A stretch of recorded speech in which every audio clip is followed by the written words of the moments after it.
Először azt gondolom, hogy nagy általánosságban szeretném megköszönni a szülőknek elsősorban, hogy ennyi helyes, szép, ügyes gyereket vállaltak az életre, és ennyi gyereket küldtek hozzánk, és ilyen szépen sikeresen teniszeznek. Kétféle megközelítése lehet ennek a tenisz sikernek. Először a nagy tágabb értelme az, hogy mindenki jól érzi magát, és megtanul teniszezni, és örül ennek, és azt hiszem egy egészséges életet él. A másik pedig, ami rendkívül ritka, de vannak olyan csúcsok, úgyhogy ebben az évben ilyen csúcsokat is ünnepelhetünk, ahol világranglista helyezetteket, világcsúcsokat és olyan nem eddig ellenvárt eseményeket tudunk beszámolni, ami tulajdonképpen azt mondom, hogy mindenkinek reményt adhat, hogy aki ezen a hosszú, rögös úton elindul, az esetleg olyan magasságba is eljut, amire nem gondol. Tehát a híres kínai mondásnál minden hosszú út egy kicsi lépéssel kezdődik, avval a szeretettel, amivel a labda iránt vagyunk. Hát ez az általános első néhány gondolat, amit szeretnék elmondani. Nyilván a karácsony a szeretet ünnepe, és elsősorban a köszönetnyilvánításokkal kell kezdődni. És azt gondolom, akik napfényt hoznak mások életébe, azok maguk sem rejtőz köthetnek előre. Úgyhogy elsőképp a Gézát szeretném így kiemelni, akinek különleges tulajdonsága az, hogy mindenkire személy szerint odafigyel, és olyan intenzitással teszi ezt, hogy azt gondolom, hogy ezáltal nagyon sok barátot és olyan jó társat talált magának itt a teniszvilágban, ahol azt gondolom, hogy az ország egyik legnépszerűbb személyisége. Az érdeklődésen kívül óriási dolog az, hogy olyan mecenatúrát tudod kialakítani, ami lehetővé teszi mindezt, amit itt látunk. Tehát az országban folyamatosan folynak el a teniszklubok, szűnnek meg szakosztályok, itt pedig folyamatosan bővülés van, folyamatosan egyre nagyobb eredmények vannak, egyre több gyerek jön hozzánk, komoly edzői stáb tudott összeállni, és ennek az edzői stábnak szeptember óta én is tagja vagyok, ami óriási megtiszteltetés, felelősség és rendkívül nagy öröm.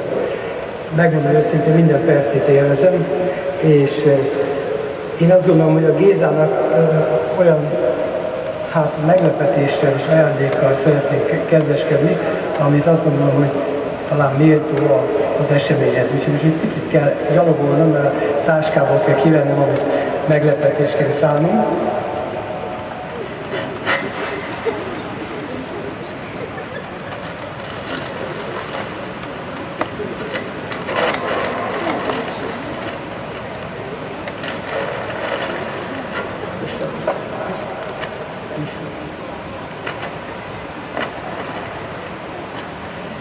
Azt gondolom, hogyha a Gézának ezt a pici fényképet adom karácsonyra, akkor nem hiszem, hogy nagyon fog rajta, nagy örömet fog neki ez jelenteni.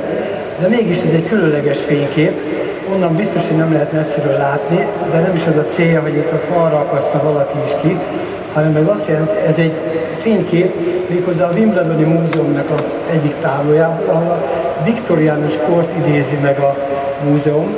Számomra megdöbbentő élmény volt, amikor ott jártam, és ezt szerencsére többször megtehettem, és rendkívül élveztem a tenisz történelemben az elmélyülést. Lényeg az, hogy ebben a múzeumi tárlóban egy viktoriánus korabeli szoborpár is látható, amely szoborpárt most szeretnék átadni a Gézának. 1885-ből származik, és hát nem vicces, hogy az édeskés stílusa mindenkinek kedves, de az biztos, hogy ilyen szoborpár nagyon sok nem kering a világban, úgyhogy kedves Géza, fogadd ezt tőlünk. Azért fiút és lányt adunk, mert a fiúktól és a lányoktól egyaránt.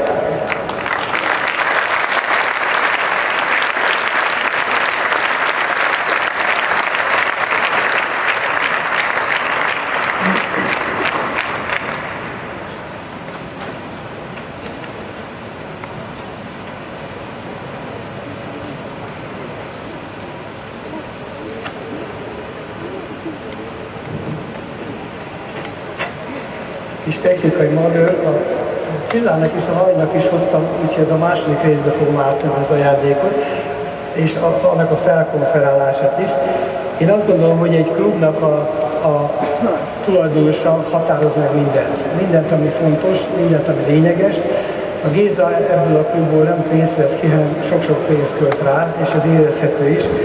Úgyhogy lenyűgöző ez a modell, és azt gondolom, hogy nem a tenisportban, hanem az országban is kevés ilyen példa van. A Csillát pedig azért szeretném itt a laudációban kiemelni, mert ezt a klubot úgy tudja igazgatni, hogy két feladatot egyszerre kell megoldani. Az egyik feladat az, hogy a versenytenisz olyan szinten tudjon maradni, megfelelő pályamennyiséggel, megfelelő feltétellel, és hát ennek sok-sok oldal van. Másrészt pedig, hogy a klub olyan anyagi feltételek mellett működjön, hogy mindez lehetővé tegye, tehát a bérlőknek, a különböző társasági tornáknak, versenyeknek, stb. Tudj helyet adni. Ezt a ma este folyamán még ketten egy kis műsorszámmal szeretnék alátámasztani majd, hogy ez milyen nehéz ez a kettős feladat, de erről csak ilyen utalás jelleggel szeretnék beszélni. Hajnit is szeretném, nem tudom hol van, valahol, ja, ott hátul, ő nagyon megtartja. Szeretném köszönteni, mint klubigazgató helyettes, és tudom azt, hogy ahhoz, hogy ez a konyha részéről, a recepció részéről, az egész stábnak a munkája jól menjen, ez tulajdonképpen a Hajninak a iszonyi energiája és ez a reggeltől estig való munkája.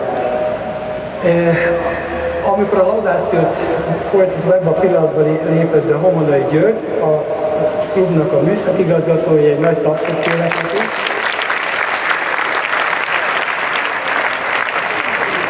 Gyuri bácsi mindig háttérbe szeret lenni, pedig az előtérbe kéne lennie, és sokan másoknak, meg magamnak is inkább a háttérbe húzódni.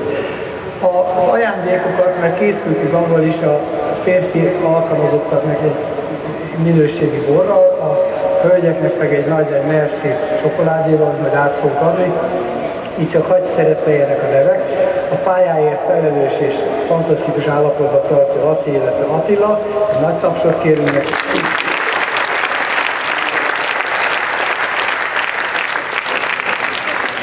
A kulináris jólétünkért mai nap is, de általában az év többi napján Pali, a konyhának a vezetője, illetve a főszakács felelős, illetve Pipi szokott neki segíteni, úgyhogy ezt sokszor élvezzük, és köszönet érte.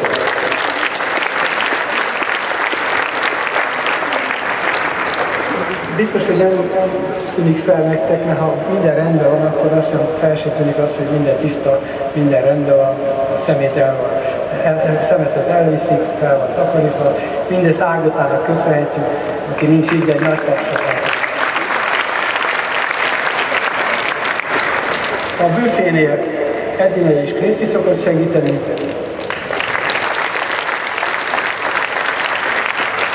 és a lányok csoportját 3 nagyon csinos lány egészíti még ki, aki rögtön az első pillanatban jókedvű deríti az ember, belépünk, és rögtön a bal oldalt a recepcionál. A 3 lány közül bármelyiket látjuk, akkor aztán mindenki mosolyog, mert nagyon helyesek. Csinosak Niki, Gabi és Eszti. Nagy taps.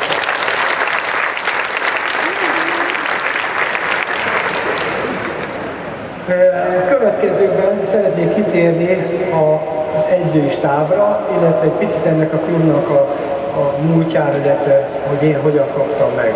Hát nem vagyok könnyű helyzetben, mert fantasztikus állapotban kaptam meg, és mindig egy összehasonlítás eredménye az, hogy az emberek a munkáját értékelik. Úgyhogy az előző vezetője, ennek a szakmai vezetője, a vezetőedzője a klubnak fantasztikus magasra helyezte a mércét, olyan eredményeket, sikereket ért el, amelyet azt hiszem az országban nem mondta senki más magáénak. Én azt gondolom, hogy nyilván mindenki kitalált, hogy Babos Csabáról van szó, és amikor a Csabára gondolok, mindig arra gondolok, hogy Benjamin Franklin mondott egy nagyon jó mondást, hogy légy lassú, amikor a barátot választasz, és legyél még lassabb, amikor lecseréled. De most azt gondoltam, hogy a Csabára ezek a mondatok érvényesek, Úgyhogy Csaba itt mögöttem, és arra kérlek, hogy gyere ide mellém.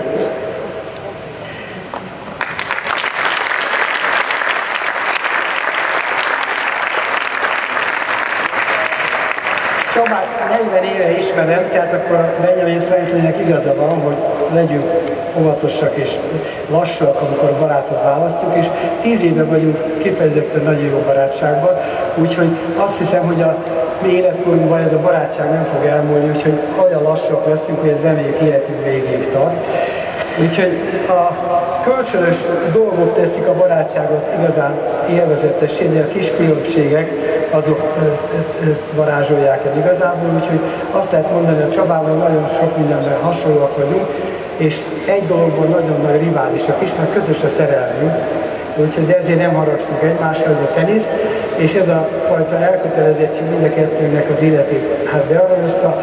Csaba rendkívül sikeres volt, és hát ezt nem kell részletezni, majd a laudáció hátralévő részében, amikor Timit fog említeni, illetve a többi tanítványát, akkor ezt fogjátok érzékelni.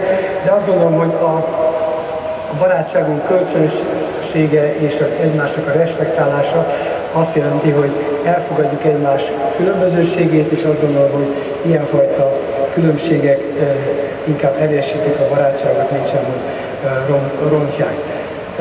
Csabának a szigorúsága és a keménysége az köztudott, azt hiszem mindannyian ismerjük. Én messze nem tudok ilyen szigorú lenni, ezért mindig csak csodálattal nézem, amikor az edzéseket tartja. Úgyhogy amikor szeptemberben ide kerültem, rögtön avval kezdtem a működésemet, hogy elmentem megnézni az edzéseit, ami rendkívül élvezetes volt, és a szövegeket nem mindet tudtam lejegyzetelni, de egyikre emlékszem. Az egyik így hagyott, hogy mit táncolsz itt a pályán, mit totyorogsz itt el? Nem a Moulin Rouge-ba készülünk, hanem a Roland Garrosra. Mind a kettő Párizsban van, de más esemény. Tehát ilyen és hasonló szövegekkel szokta a kemény edzéseit kicsit vidámmá tenni, és én amikor azon gondolkoztam, hát az edzők ugye is húzták egymást, és hát hogy nem véletlenül én a Csabát húztam, arra gondoltam, hogy egy olyan tárgyat kell neki adni, amire valamilyen módon vissza fog emlékezni. Hát ez egy 30-as éveknek a hirdető táblája, amire az van ráírva, hogy Sweet Memories. Ilyenkor már mondhatnám angolul is, I wish you sweet memories, de nem azt mondom, inkább azt, hogy kívánom, hogy ezek a kedves, édes, aranyos emlékek, amelyek ehhez a klubhoz kötődnek, ezek valóban örökké megmaradjanak, és a mi barátságunk pedig szerintem ilyen marad. Csaba, köszönöm neked!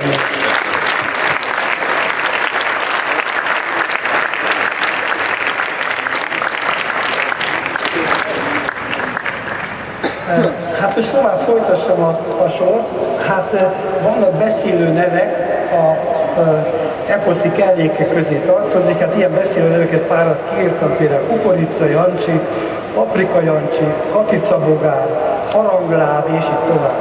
Ezek a beszélő nevek valamit kifejeznek annak az embernek a személyiségéből, és mostan tulajdonképpen egy ilyen beszélő névről tudnék az edzők közül említést tenni, ez pedig Barátos Levente, aki a barát szóban benne van, hogy ő egy ilyen beszélő név. Úgyhogy azokat az embereket, ugye, akiknek nincsen szárnya, akiknek nincsen szárnya, azokat nem hívhatjuk angyaloknak, ezért barátoknak szoktuk hívni, úgyhogy a Barátos Levente már csak az is nekem jó barátom, mert 8 évig az én klubomban mindig megnyerte a csapatbajnokságot, és a legfelső osztályba juttatta az ország első ligában lévő csapatot. Arra emlékszem vissza, amikor az első alkalommal eljött, és akkor éppen aktuálisan magyar bajnokként került Ausztriába, játszott csapatbajnokságot, akkor a teraszon összeszaladtak az emberek, mert ők ilyet nem láttak. Ezt Isten bizony, higgyétek el nekem, kis kosztümös dámák és öltönyben lévő úriemberek oda szaladtak, és azt mondták, ilyet nem láttak, amikor kifordult, és egy óriási ordítással bevágta az óriási tenyeresét, azt mondták, hát ez a klub ilyet még nem látott. Tehát én azt gondoltam, hogy én amikor már visszavonuló, örögedő játékos voltam, azt gondoltam, hogy ennél jobbat nem tehettem, egy olyan játékos hoztam, aki nem olyan nyögben nyelősen, vagy éppen, hogy valahogyan tud nyerni, hanem simán dalolva és a legfelső osztályokba tudta jutatni a csapatunkra. Most ez 8 évig tartott, A mi barátságunk ez innen datálódott, illetve én emlékszem arra, amikor még Lővenbe vittem ki a Levit 12 éves fiúként, hát annyi idős volt, mint itt sokan közületek. Én már akkor edző voltam, akkor még ugyan ifjabb voltam, és nagyon lelkes voltam, de most is az vagyok. És akkor a Levi volt az egyik ilyen fiatalember, még a fényképeket is őrzöm azóta is, úgyhogy nagyon hát hozzám nőtt a Levi. És amikor a Csaba kiderült, hogy itt tulajdonképpen annyi egyéni tanítványa és olyan ambíciója van, ami miatt ezt a sokrétű feladatot, hogy egy klubot összefogni, edzőket valamilyen módon egy megyerbe terelni, hát ezt úgy érezte, hogy ez túl sok neki, akkor gyakorlatilag hát ebből visszalépett, és akkor sok név keringett itt, hogy ki legyen ide, ki jöhet ide. És hát ő dobta be az én nevemet,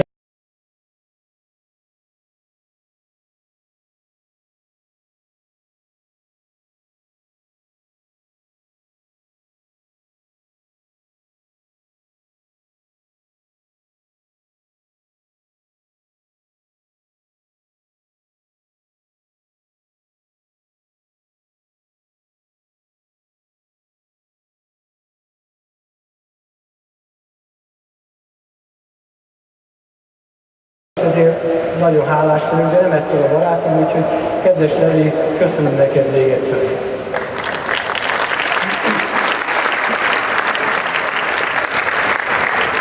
A végső szűrésnél, amikor már Gézával többször beszéltünk, hogy ki jöjjön ide, akkor 2 név maradt fenn, az én nevem és a Jancsó Mikié. Jancsó Miki nem a filmrendező, hanem a konfliktusok elrendezője, úgyhogy most őt kell, hogy szólítsam. Ő lett úgymond az én helyettesem, de azt gondolom, hogy a versenyteniszben legalább annyi tapasztalattal bír, és hát a legjobb játékosoknak már a többek között a Fucsovics Marcinak, a Gödi Levinek is aktuálisan még edzője, fantasztikusan teniszezik, és komoly műgyűjtő, és ilyen vonatkozásban is van köztük valami lelki rokonság. Úgyhogy köszönöm azt, hogy Géza mind a kettőnket foglalkoztat, és hogy egy csapatba kerülhetünk. Úgyhogy kérem szépen egy nagy tapsol üdvözöljük.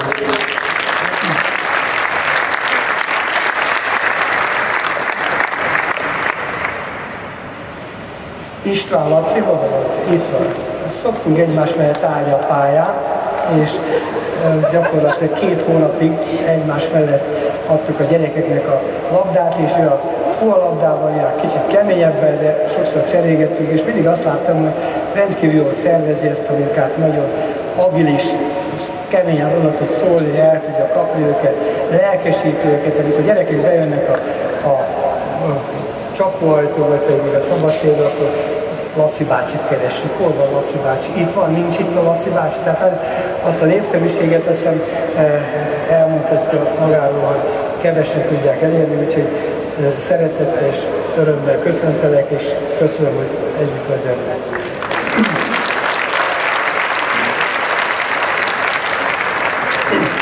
1995-ben egy nyári hétvégén Ausztriából én hazajöttem, és hát akkor valami fantasztikus dolog történt itt Magyarországon. A Davis Kupa meccsek a Tarolci időszaka után nem teltek meg, soha a lelátók nem voltak tele, és az első napig akkor sem volt teltház, de hirtelen a második naptól kezdve óriási tömegek jöttek, a harmadik nap alig lehetett egy dombostut lejteni. Hát nem fogjátok elhinni, egy fiatal ember végigverte az egész ausztrál válogatottat, akik a világcsoport egyik legesélyesebb csapata volt, és ez a fiatal ember ma itt van közöttünk, és hát én akkor is csodáltam, most is csodálom a játéktudását, úgyhogy nagyon örülök, hogy Krocskó Józsit naponta láthatom, és itt mellette üthetem időket a labdát. Nagy tapsot kérek!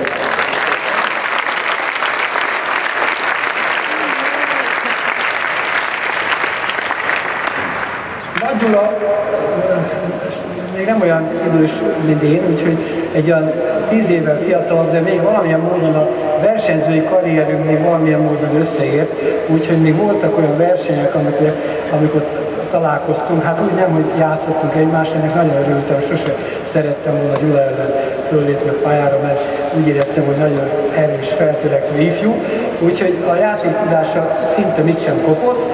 az agilissága az remélem a régi, most a kicsiktől a nagyok közé került, és úgy érzem, hogy a Szintai Dáviddal és a legjobbakkal való játékban igazából kivirult, és egy lelkes, ifjú, nős fiatalembert látunk magunk között, akit az ősz folyamán ismét megnősült, úgyhogy ehhez is kívánunk sok boldogságot, és egy nagy tapsal üdvözöljük.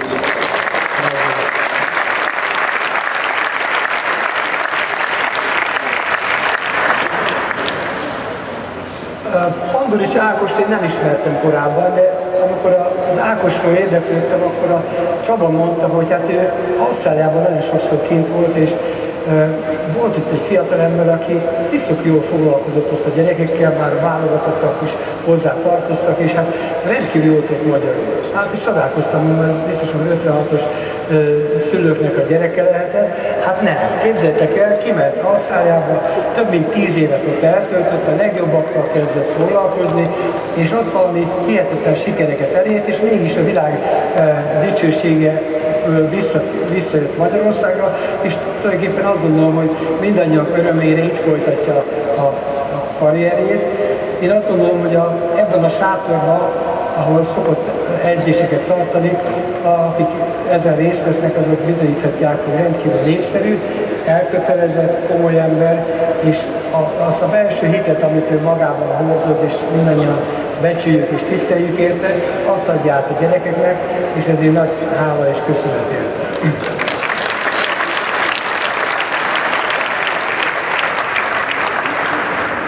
A következő versenyző, illetve nyelvbotlásról, de valóságban nem nyelvbotlás ez.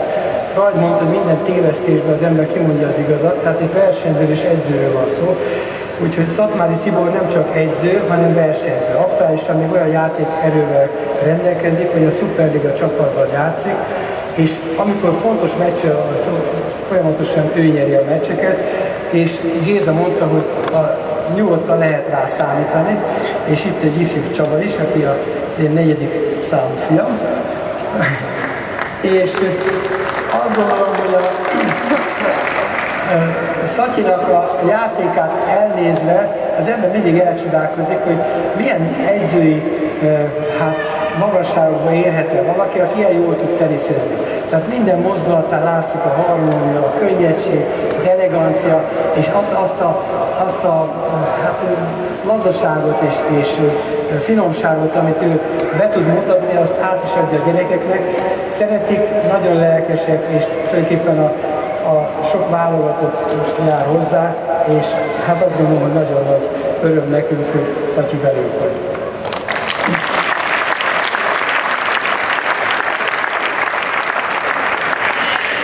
A teniszedzők sorát nem fejeztem be, de most egy volt időszaknak szuper csillagához értem, ilyenkor tulajdonképpen picit meg szoktam hatódni, mert az Andi felé nézek, és őt az Andit ismertem kisgyerekkorom óta, és a nagy sikere idején én a válogatottnak voltam edzője, de soha nem kerültünk olyan kapcsolatba, hogy valamilyen módon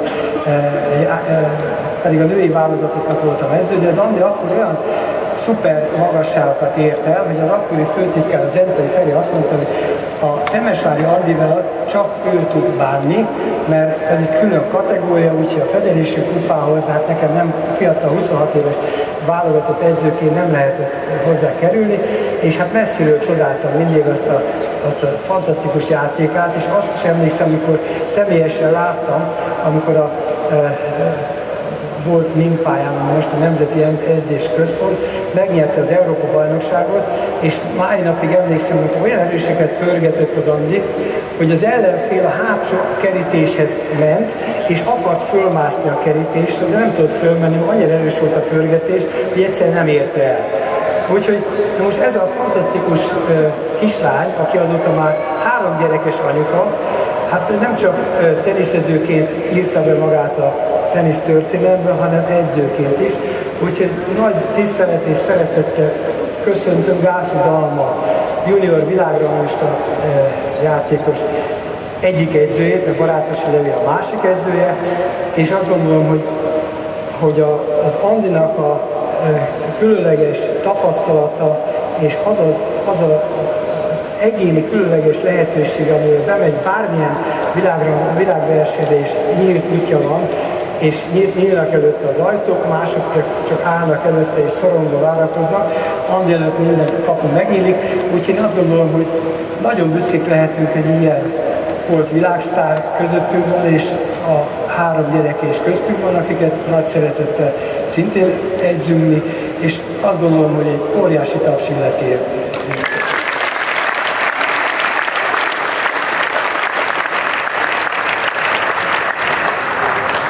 A teniszedzők jelenlegi stábja, hát akik itt nálunk állományban voltak eddig, az itt lezárul, de még a teniszedzőkről fogok továbbiakban is beszélni.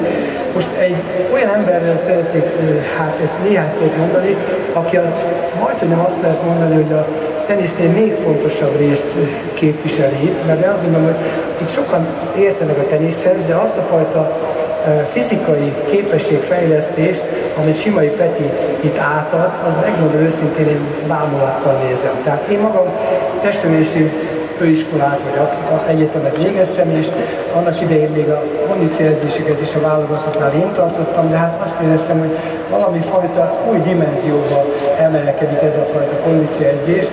Nem csoda, hogy rendkívül népszerű a Peti, és valahogy különleges az, hogy valaki a terhelést, a fizikai és kondicionális terhelést úgy tudja átadni, hogy a gyerekek vágyódva mennek kondiedzésre, az edzések előtt, az edzések után, a lábmunkára, és heti egyszer, kétszer, háromszor külön 1 órás edzéseken vesz részt.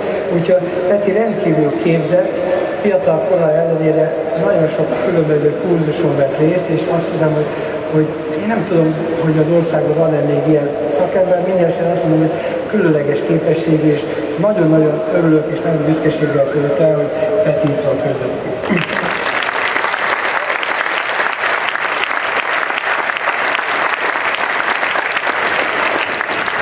Hát azból is érezhető a népszerűséget, látod? Hát 2 új edzőt kell, hogy köszöntsek. Személy szerint szívemhez közel áll Gabnai Gábor, nem látom, hogy hol van. Itt van, gyere egyszer mellém. Azért kell, hogy Gábort kihívjam, mert még nem mindenki ismeri ilyen státusában.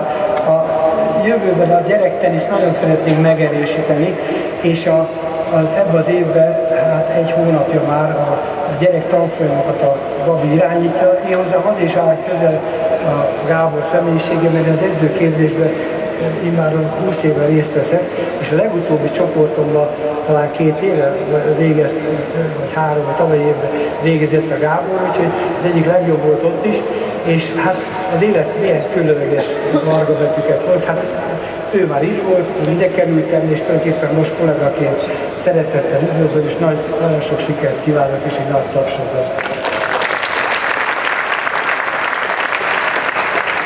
A következő edzőhöz egy kis önéletrajzot szeretnék felolvasni. 1970-ben született, többször volt korosztályos magyar bajnok, 18 éven aluli Európa-bajnokságon egyéniben 3. helyezett lett, akkor az MTK játékosaként. 2-szer volt felnőtt egyéni bajnok a magyar bajnokságon, párosban és csapatban is, pedig többször volt magyar bajnok. A profi ATP világranglistán legjobb helyezése a 297. volt, és edzői pályafutását az IDOM teamben kezdte, és olyan játékosoknak volt edzője, mint Kellner Ádám, aki szintén a világranglistán előkelő 218. helyéig jutott el. Edzői munkájáról nagyon sokat tudunk. Én amikor a válogatottal az IDOM-ban tartottuk az edzéseket, akkor nap mint nap találkoztam vele, és tulajdonképpen Csurgó Virág, amikor elment ebből a csapatból, és a saját klubjukban tovább dolgozik, akkor egy hely megüresedett, és gyakorlatilag 2 hónapig nem töltöttük be, de januártól sokat gondolkoztunk, elsősorban Jancsó Miki ötlete volt, hogy egy olyan edzőt kéne megkérni, akinek óriási tapasztalata van. Nekem az volt egyetlen kérdésem, hogy egy ilyen volt szuper teniszező hajlandó lesz kisgyerekekkel foglalkozni. Mindig azt mondják, hogy a legjobb edzőket kell kisgyerekekhez adni, ott dől el minden. Az, hogy megszeretik a teniszt, az, hogy helyesen fogják az ütőt, az, hogy lelkesíti őket, és hát én azt gondolom, hogy a legjobb választás volt, úgyhogy nagy tapssal, szeretettel köszöntjük közénk érkező januártól itt dolgozó Nagy Zoltán.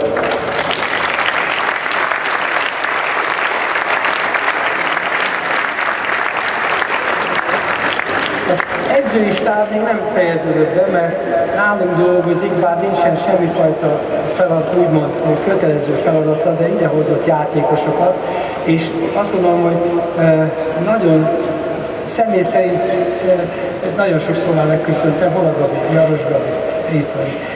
Személy szerint nagyon sokszor megköszöntem, egy olyan fantasztikus gyakorlattal gazdagított engem, amit azóta aztán cizelláltam és tovább fejleszgettem, és nagyon örültem, és ez a Gabinak volt a, nem tudom, a találmánya, de van fantasztikus, ez a kis mini hálónak az alkalmazása, és tulajdonképpen az ívek kialakítása is fantasztikus. Tehát én nekem egy új dimenziót nyitott az ötletek tárházába, úgyhogy nagy szeretettel és örömmel üdvözlöm, aki közöttünk van, Jaros Gábor.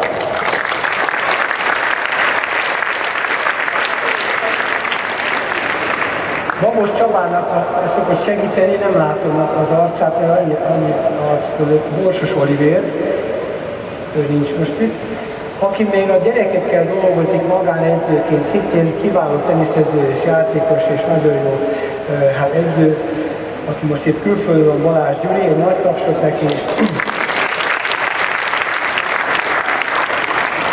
Valamint közvetlen munkakapcsolatunk nincsen az Alfa Team csapatával, de szeretném megköszönni Szabó Tamásnak is a munkáját, aki ezt az Alfa Teamet vezeti, és az edzői gárdája sok jó teniszezőt ad nekünk is.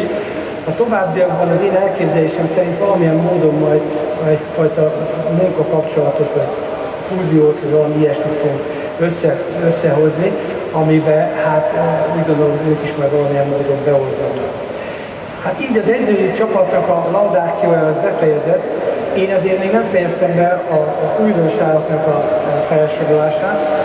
Két új dolgot kezdtünk el ebbe az évbe, illetve tulajdonképpen nem csak kettőt, hanem valószínűleg többet is meg kell említeni, de az egyik fontos dolog, hogy a mentális képzésre én úgy gondolom, hogy nagyobb hangsúlyt kell fektetni a kondíció és a tenisz mellett, és az én volt kollégám Markó István bevezette az első foglalkozást, és ezzel elindult a klubba egy mentális képzés, illetve Nénát Ágota is tanácsokat ad, ezeket a szerdai foglalkozásokat Simai Peti vezeti, úgyhogy mentális képzésben egyre gazdagabbak, egyre jobbak leszünk.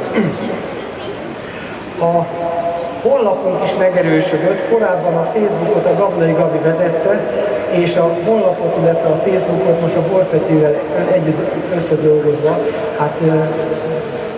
kezelik, és látjátok, hogy egyre több színes anyag van benne, fotók, cikkek, riportok, és reméljük, hogy erről a karácsony is lesz egy kis megemlékezés. És azt gondolom, hogy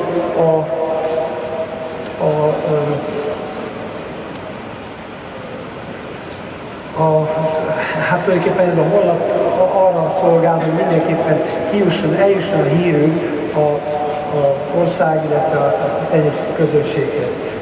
A fizikai fittség és képzés azt hiszem, hogy egyik legfontosabb része az egészség. Én azt nem hiszem el, hogy valami olyan edzés lehetséges, ami betegen, sérülten működik. Ezzel együtt a teniszben, különösen a versenyteniszben egyre többször történnek sérülések, és tulajdonképpen ennek a prevenciója, illetve a sérülések utáni kezeléseknek két fontos személyt kell megemlíteni. Egyik őket nagyon jól ismeritek, Mapocsai Sándor, nagy tapsot neki.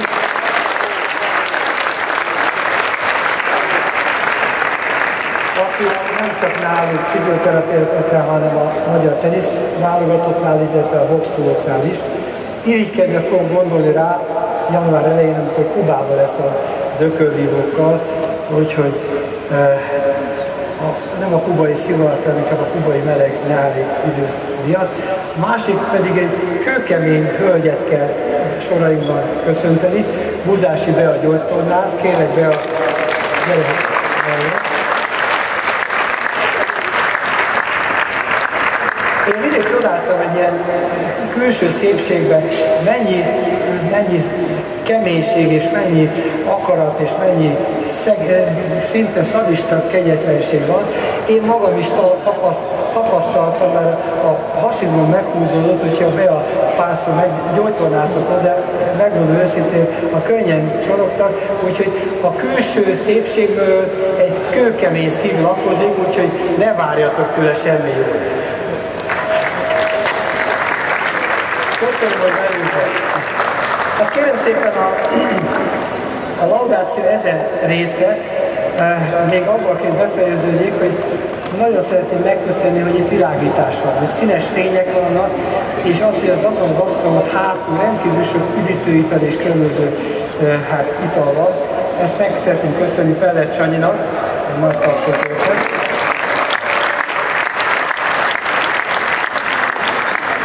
És ahhoz, hogy itt megszólaljunk, és ez a hang eljusson a leghátsó sorokba, ez a hangtechnikát pedig Ignác Attila biztosítja.